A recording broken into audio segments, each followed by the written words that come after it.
The first day of a marathon 6-week election in India has come to a close. It's dubbed the biggest democratic operation in the world. Almost 1 million people voting, around 100 million today. Overall, there are more than 2,500 parties. All bets, though, seem to be off when it comes to who will win. Analysts talking about not whether Narendra Modi will win a third term, but how big that win will be. Well, let's talk to an analyst who is aware of what's been going on with the situation. Amardeep Sandhu is in Bangalore for us this evening.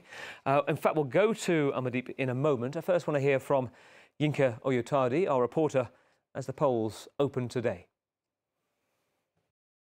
Long queues at polling stations form across India as phase one of the biggest election in human history gets underway. Some 969 million people in total are expected to cast their votes across 543 constituencies. Only 102 constituencies are at the polls Friday in the vote that pits Prime Minister Narendra Modi against an alliance of 24 opposition parties led by Rahul Gandhi's Congress party. Both Modi and Rahul are good. Rahul Gandhi is good, but no one else can do the work that Modi has done. Prime Minister Narendra Modi and his BJ party are promising to boost India's fast-growing economy to be among the top 3 in the world. They say they'll crush poverty and open up new avenues of growth.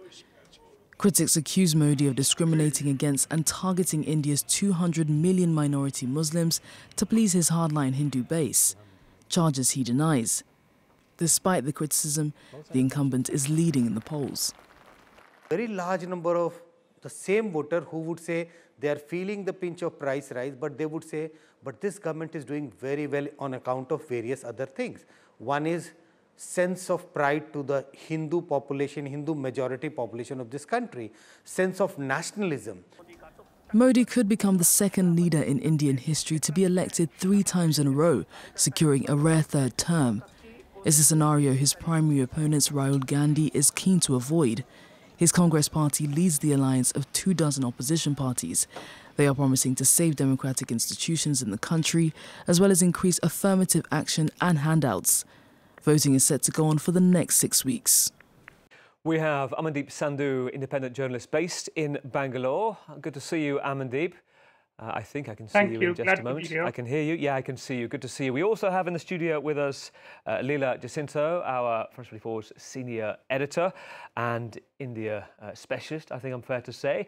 We'll start with you, Amardeep, because look, latest approval ratings before these elections on Narendra Modi make him the most popular leader in the world right now, the stuff that Bollywood superstars would dream of. Tell us about how he's cultivated that and what is behind the enduring popularity. I can't hear you.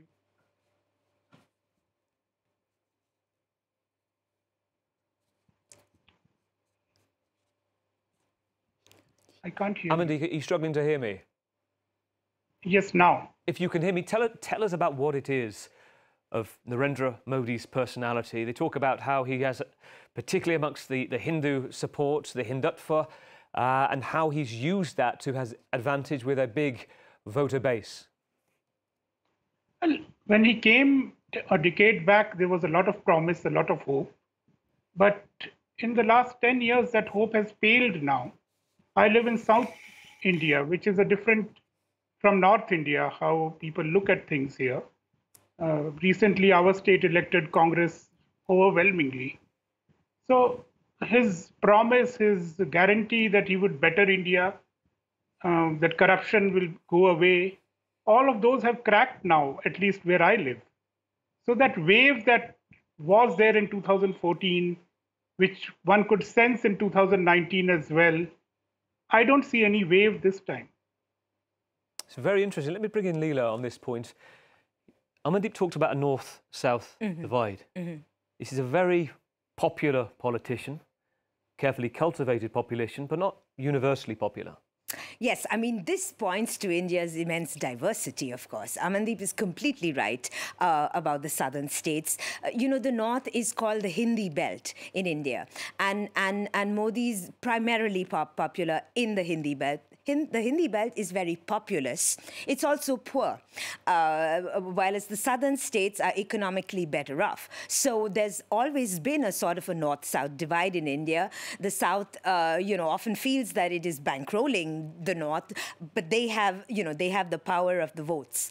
And also, Amandeep is also right, because, I mean, Gavin, you have to bear in mind that, the Indian media is an extremely controlled sphere right now. There are a lot of journalists like Amandeep, independent journalists, doing their jobs under very difficult circumstances, holding truth to power and power to truth. But the mainstream media there's a term that's applied for it. It's called Godi media. It rhymes with Modi. Godi is basically means lap. So it's a lapdog media. So there is a narrative of Modi, a personality cult like we ain't seen before in India. But it's easier to mask the reality of what's happening. There is no doubt Modi is popular, but India is very diverse, and Indian elections are often made with, very important regional players, especially in some of the southern states like Tamil Nadu. So the picture is more nuanced than what the Indian media will have you believe.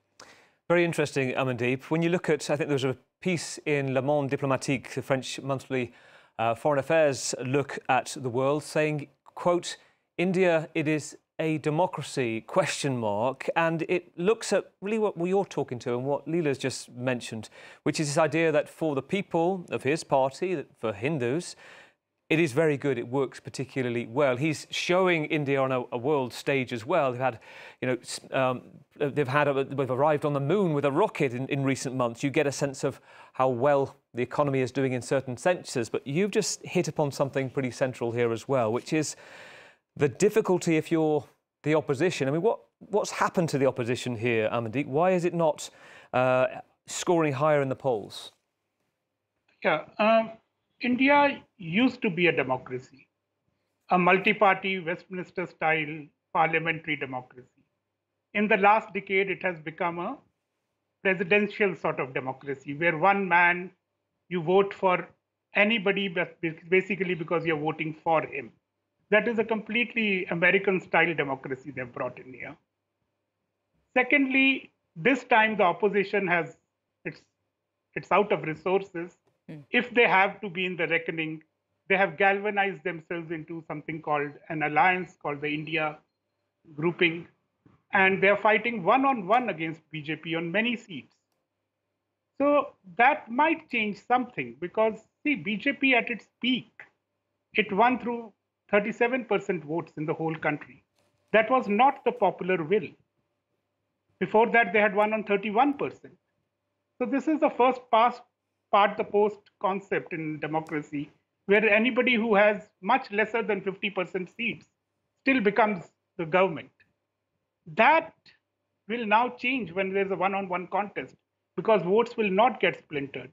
So I think it is very early to call it a Modi victory. He might jolly well win. I don't say that he might not. But we have to wait and see till the 7 weeks get over. If, Amandeep, you wanted to air your views on state TV, listen to what Leela had to say moments ago about the relative power that he has over whichever channel that you might put on in India. How often do views like yours get heard on air? They might not get heard, but people are sensing it. The main opposition party did 2 walks through India, and the major issues were unemployment, corruption, and of course there is communalism, which the whole world talks about.